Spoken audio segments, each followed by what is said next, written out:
I'm a huge visualizer and a manifester. I wrote a check out to myself for $10 million for acting services rendered.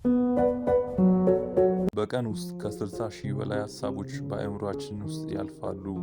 አብዛኞቹ ግን ልክ እንደ ደመና ይበተናሉ። ነገር ግን አንዲት ሐሳብ ብቻ ነጥላ ለጥቂት ሰከንዶች ማቆየት ብትችልስ?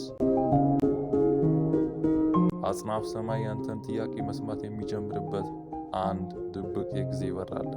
እሱም 66 ሰከንድ ሕግ ይባላል። ብዙዎቹ ይህንን ሕግ ሳያውቁ ሕይወታቸውን በሙሉ ይለፋሉ። ጥቂቶቹ ግን ተረድተውት ዓላማቸውን ይቀይሩበታል።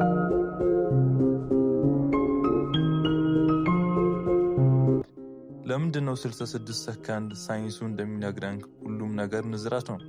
ቁስ የምንለው ነገሮች እንኳን ከፍተኛ ፍጥነት የሚንዘረዘር ኃይል ነው። አእምሯችን ደግሞ ትልቁ የንዝረት ማሰራጫ ማሽን ነው።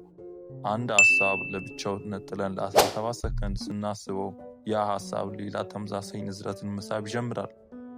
ይሄ ደግሞ ኮንቨርሴሽን ፖይንት ይባላል፣ ወይም ደግሞ የመቀጣጠያ ነጥብ ይባላል። ከ17 ሰከንድ በኋላ ሐሳቡ ጉልበት ያገኛል። ያንን ሐሳብ ሳናቋርጥ ወደ 34 ሰከንድ ከዚያም ወደ 51 ሰከንድ ስናሳድገው ንዝረቱ እየጠነከረ ይሄዳል። በመጨረሻም የ66 ሰከንድ ላይ ስንደርስ ሐሳቡ ከአእምሮ ክልል ወጥቶ ወደ አጽናፈ ሰማይ ይላካል። በዚህ ቅጽበት ካርማ መጻፍ ይጀምራል። ይህ ሕግ በንድፈ ሐሳብ ብቻ የሚሰራ አይደለም። ለዚህ ማረጋገጫ የሚሆን አንድ ታዋቂ ታሪክ ልንገራችሁ።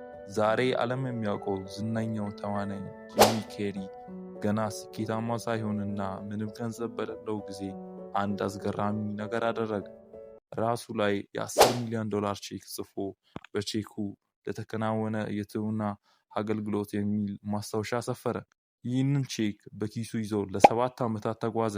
በየቀኑ ለሰከንዶች ብቻ ሳይሆን ለደቂቆች ገንዘብ በእጁ እንደገባ ሕይወቱ እንደተቀየረ እና ስኬታማ እንደሆነ አድርጎ ያስብ ነበር። ያ 66 ሰከንድ ንዝረት በየቀኑ እየታደሰ ለ7 ዓመታት ቀጠለ። I wrote a check out to myself for $10 million for acting services rendered and in 1990 by Thanksgiving 1995. And I put it in my wallet. ውጤቱ ምን ሆነ? በ1994 ዳምብ ኤንድ ዳምበር ለተሰኘው ፊልሙ በትክክል 10 ሚሊዮን ዶላር ክፍያ ተከፈለው። ብዙዎቹ የምንሳሳተው እዚህ ጋር ነው። እንግዲህ አንድ ቀን ሞክረን አልሰራም ብለን እናቆማለን። ነገር ግን አጽናፈ ሰማይ ያንተን ጽናት ይፈትናል።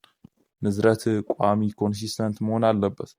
ጂሚ ኬሪ ያደረገው ነገር የ16 ሰከንድ ወደ ሕይወቱ ልምድ መቀየር ነበር። በውስጡ ተሳክቷል የሚለውን እምነት ስላጸና ውጫዊው ዓለም ለእምነቱ ምላሽ ለመስጠት ተገደደ። አንተስ ለስንት ጊዜ በአንድ በጎ ሐሳብ ላይ መቆየት ትችላለህ? ወይ ደግሞ አእምሮው እንደ ዝንጀሮ ከአንዱ ስጋት ወደ ሌላው ይዘላል? ቁልፉ ያለው እዚህ ጋር ነው። አእምሮህን ካላስጠነከርከው እሱ አንተን ያስጠነክራል። ሕይወትን የሐሳብ ውጤት መሆኗ ቀርቶ የጭንቀት ውጤት ትሆናለች።